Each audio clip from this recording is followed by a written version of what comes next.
انسان چې دا مونږ کوي دا انسان با اله وفات کیږي چې دی په جنت کې خپل ځای وګوري. په جنت جمعې په ورځ باندې چې څه ټایم کې نفل کی چې کم ټایم کې نفل کی نو په دغه ټایم کې څلور رکعاته د نفلو نیت وتړه چې څه ټایم هم نفل کی نفلي مونږ چې کوم کېږي نو د څلور رکعاتو نفلو نیت وتړه.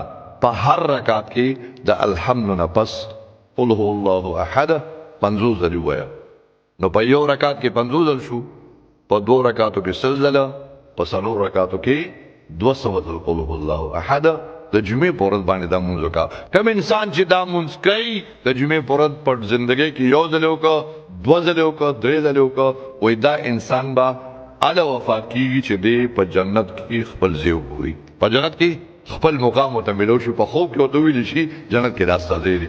نو څلور رکعاته نفل او د سورې اخلاص نبی علیہ السلام فرمایي د سورې اخلاص باره کې چا درې ځلې سورۃ اخلاص قل هو الله احد وي نو دا داسې شوه لکه د چې پوره ختم د قرآن پاک وکړو. چا چې سل ځلې ووي نو د دې انسان له الله پاک بے شمار نعمتونه ورکوي. د 200 ځل سورې اخلاص فضائل حاجی عبدالوهاب صاحب د الله قبر لکي هغوی تقریبا نه لس کم دی فضائل. کم انسان 200 ځل قل هو الله احد روزانه وایي الله پاک به د باندې 300 دروازې د خپل رحمت کولاوي. د خپل رحمت به د الله یو دروازه هم زموږ دپاره ډېره ده. 300 دروازې به الله د خپل رحمت کولاوي. 300 دروازې به الله د خپل قهر د دشمنۍ د غضب د بیمارو 300 دروازې به دغه الله بندي.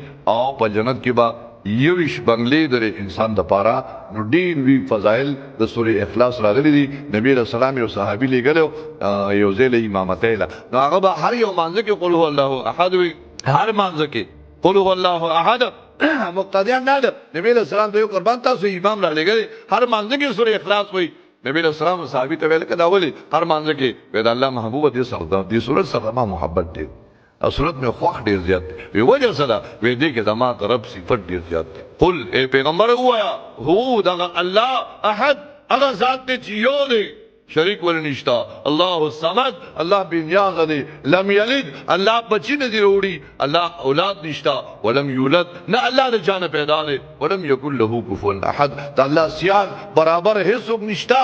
نو دې کې زما ضرب صفت دی. نبی رسول الله ته د دې صورت محبت ته جنت ته ورسي. نو د جمعې مبارک ورځ باندې چې کله موقع ملو شي دغه سره وکړه موږ کوي الله دې عامه توفیق راکړي. ربنا تقبل منا انك